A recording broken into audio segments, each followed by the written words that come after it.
दूसरा ये वाला, इस पत्ते को खा और मैं भविष्य में बताऊंगा कि इसके बहुत ज़्यादा यूज। ये हमारे प्यारे बाल मित्र लक्ष्मण, और ये हमेशा ही क्रोध में रहते हैं क्योंकि इन्होंने आज खाना लेट खाया है, इसीलिए वृंदावन जाने की सोच रहे हैं। अब हमें आधा घंटे के अंदर ही वृंदावन जाना है, वहाँ से कुछ सामान लाना है और मुझे दूसरे भी कार्य हैं। तो क्या करते हैं, ये दोनों जाएंगे, राइडर हमारे महेश तिवारी जी, आचार्य जी, और दूसरे हमारे बाल सखा लक्ष्मण दास, ये हमेशा ही गुरुदेव की सेवा में खूब आगे रहे हैं। ये बड़ा वाला पक्षी कौन है? बबला है वो। अरे इतना बड़ा। अरे चलो यार विलम्ब मत करो यार, तुमने वो नहीं सुना? अब विलम्ब के ही कारण स्वामी, अब विलम्ब के ही कारण स्वामी। अरे आधे घंटे की कही, आधे घंटे में वापसी आना, ये घंटा ही लगा देगा यहाँ से चलने में यार। यार ये तुम्हारी बातें देखो, मैं सुन के उत्साहित हो रहा हूँ। तो साग को बाहर तो निकालो। चलो फिर, चलो कौन चल रहा है? तुम और महेश। ये भोग लगाएगा यार। मैं तो अकाउंट का कार्य करूँगा। मित्रों अब हम जाने वाले हैं, मतलब ये लोग अब हम जाने वाले हैं बाहर यमुना जी में कूदने। तो अभी सरकार जी की आज्ञा हो गई है, हमको जाना पड़ेगा। ये तो अस्वस्थ चल रहे हैं और लक्ष्मण जी का तो क्या कहना, इनके सब आप जानते ही हैं। तो बस अभी थोड़ी देर में हम निकलने वाले हैं, कमरे से निकल रहे हैं बस नीचे की ओर। तो आज हम बेसिकली 2 से 3 का, जब तक ये दोनों वृंदावन से आएंगे मैं अपने काम पूरे कर लूँगा, फिर बाद में मैं जाऊँगा। ओम कृष्णाय वासुदेवाय हरे परमात्मने प्रणतः क्लेशनाशाय गोविंदाय नमो नमः।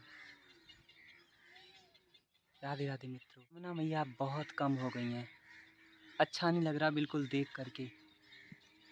पानी का बहाव भी अब बहुत ठहर गया है। ये देखिए मेरे पीछे कितनी ऊपर से नीचे उतर आई हैं। पहले वहाँ तक, वो पोल तक पानी था,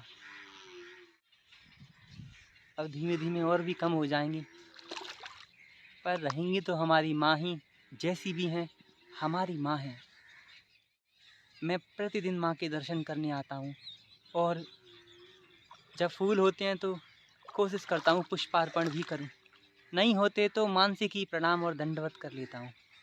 आप भी दूर से ही, वीडियो में से ही माँ को प्रणाम कर लीजिए। अब हम आ गए हैं अपनी ऑफ़िस की सेवा में। यहाँ ऑफ़िस के वाउचर्स वगैरह आज के पूरे करेंगे, कुछ डॉक्यूमेंट्स वगैरह हैं वे सब पूरे करेंगे और फिर भगवान का स्मरण भी करेंगे साथ ही साथ। इसके बाद में हम गौशाला जाएंगे, छोटी वाली गौशाला, वहाँ गौ माता से मिलेंगे, उनके आपको दर्शन कराएंगे। ये वे वाली गौ माताएँ जो भारत की ऐसी प्रजाति साउथ से, कर्नाटका से, केरल से जो विलुप्त हो रही हैं, पुंगानूर, वेच्योर, मलनार गिद्दा, हेलिकार, स्वर्ण कपिला, आपने शायद ही ये नाम सुने होंगे, पर ये बहुत रेयर काउज हैं। बाबा को गौ माता की सेवा बहुत प्रिय थी, इसीलिए आश्रम का ये उद्देश्य है कि जितनी भी भारत की प्रजाति हैं गौ माता की, उन सब का संरक्षण करना। आप इसमें सहयोग कर सकते हैं। डिस्क्रिप्शन में जो मैंने लिंक दे रखा है, श्री देवराह बाबा गौ सेवा संस्थान, उसमें जो भी सहयोग राशि है आप करके आपकी सेवा गौ माता तक पहुंच जाएगी। और अगर ऐसा ना भी हो सके तो आप अपने यहाँ भी जो गाय हैं उनको पानी पिला दीजिए, कुछ खिला दीजिए, वो भी सेवा होती है। तो जैसे चाहे वैसे सेवा कर सकते हैं। हमारा मुख्य उद्देश्य तो गौ माता की सेवा करना है, भगवान की भक्ति करना है। कंठी माला लाना है, तुलसी माला लाना है। ये लखन जी अपनी अलग 700 हो जाएगा वृंदावन में। अच्छा है, यहाँ 100 जब करिएगा आप 700 हो जाएगा, ये भी जानकारी रहना चाहिए। और भी मन में उड़ी आता है। हमारा सरकार सब सुनने में आया, मास्टर बड़ी बोले जो यहाँ 700 100 जब करने 700 बोला हाँ होता है 1000 करिएगा 7000 हो जाएगा। लखन जी को बता रहा था मैं। सुनिए ना, 10 माला किया तो कितना हुआ? मेरा 100 हो गया ना। 10 माला हम जब किया। हाँ, 10 माला। वाह वाह, सबसे सुंदर है ना। 1000 माला करूंगा, बोलूंगा गुरु जी 1 लाख हो गया। करो। सुना आपने यहाँ किस चीज़ की बहस चल रही है? यहाँ से ये चल रहा है डिबेट कि भगवान के धाम में 1 माला करने से 100 माला के बराबर होता है, गौ माता के पास 1 माला करने से 100 माला के बराबर होता है, बाबा के पास 1 माला करने से 1000 माला के बराबर होता है। ये सत्य बात है। और गुरु जी ये भी कहते हैं कि अगर एक बाबा के आश्रम में या भगवान जी के मंदिर में कोई झाड़ू 1 बार मारेगा तो एक माला के बराबर हो जाएगा। झाड़ू मारने का मतलब यानी अगर मैं 15 मिनट झाड़ू मार दूंगा, सीताराम बोल के 15 मिनट झाड़ू मार दी मैंने, तो मेरी कम से कम 200-300 माला हो जाएंगी। ऐसे करके हम अपने जाप को और ज़्यादा इम्प्रूव कर सकते हैं, बूस्ट कर सकते हैं और कम समय में ही भगवत प्राप्ति कर सकते हैं। अब लोग पूछेंगे मुझे क्या करना चाहिए। जय। तो फिर ये अब सीक्रेट्स तो आपको ढूंढने होंगे। अगर आपके घर के आसपास कहीं गऊ माता है तो थोड़ा जाप उनके पास जाके कर लिया करिए, ताकि वो मल्टी टाइम्स बढ़ जाएगा। या फिर कहीं तुलसी माता जी हैं, वहाँ बैठ के कर लो थोड़ा जाप, तो भी मल्टी टाइम्स बढ़ जाएगा। ये ऐसे सीक्रेट्स हैं और कुछ शॉर्टकट्स हैं, पर ये शॉर्टकट्स नकली वाले नहीं हैं। शॉर्टकट ये वास्तव में भी भगवान तक पहुँचाएंगे। तो ये चीज़ें आपको सीखनी होंगी, इम्प्रूव करनी होंगी।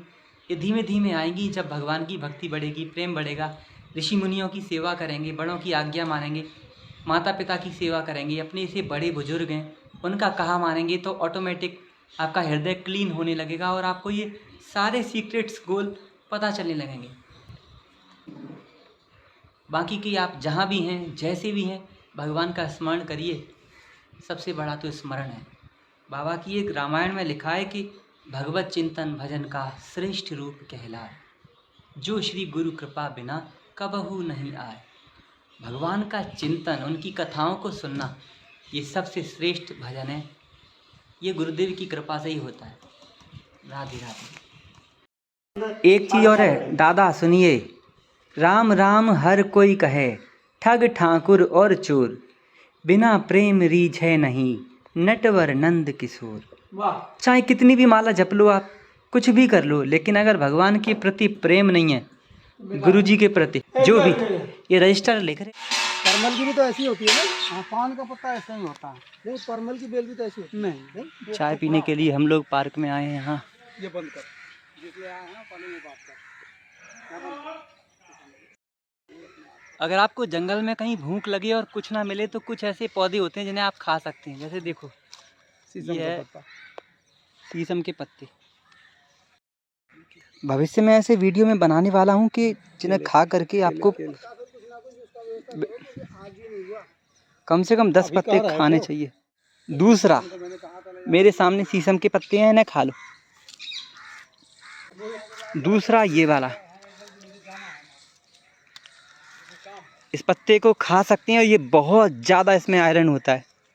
और मैं भविष्य में बताऊंगा कि इसके बहुत ज़्यादा यूज़ भी क्या हैं, लेकिन आप लोग नहीं जानते होंगे।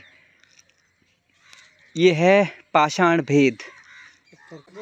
दूसरा ये वाला, इस पत्ते को खा सकते हैं और ये बहुत ज़्यादा इसमें आयरन होता है। और मैं भविष्य में बताऊंगा कि इसके बहुत ज़्यादा यूज़ भी क्या हैं, लेकिन आप लोग नहीं जानते होंगे। ये है पाषाण भेद, पत्थर चटा बोलते हैं इसको। तो मैंने जो पत्ते खाए हैं वो पत्ते आप भी खा सकते हैं। अगर आपको भूख लगे और कुछ ना मिले, तो बाबा ने बताई जो पत्ते गौ माता और बंदर खाते हैं। अगला ये पत्ता है बेलपत्र। ये गया, ये इसको भी खा सकते हैं। ये शुगर को कम करता है और मल्टीविटामिन्स है इसमें। भगवान शिव को भी प्रिय है, तो आप ऐसे कहीं आपके अग्नि चक्र को शांत करेगा। जल की अधिकता भी होती है, लू वगैरह भी नहीं लगेगी। राधे राधे मित्रों, एक अर्जेंट सेवा आ गई है और हमें अभी तुरंत वृंदावन निकलना है। तो चलते हैं वृंदावन, वो सेवा पूरी करके आते हैं।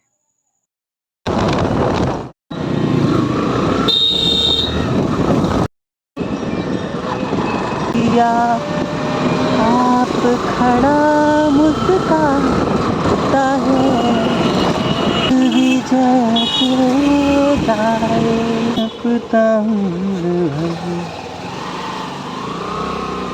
मुझे बस हरि को ही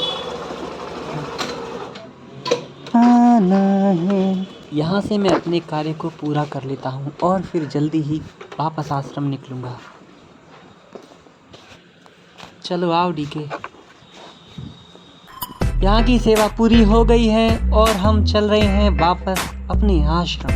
राधे राधे मित्रों, तो वहाँ की सारी सेवा पूरी करके हम वापस अपने आश्रम आ गए हैं।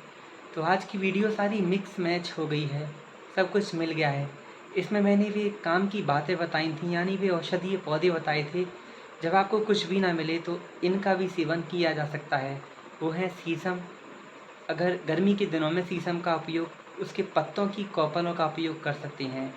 और बेलपत्र के भी पत्ते 2-3 यूज में लिए जा सकते हैं।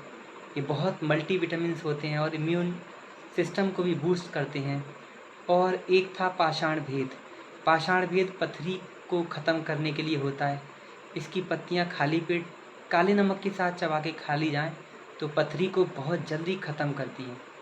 और विस्तार से डिटेल से जब भी समय मिलेगा मैं ऐसे वीडियोस बताऊंगा जो औषधीय गुणों से भरपूर होंगे और जो आपके काम के होंगे। वीडियो अच्छा लगा हो तो इसे लाइक करना, चैनल को सब्सक्राइब कर लेना। जय श्री राधे।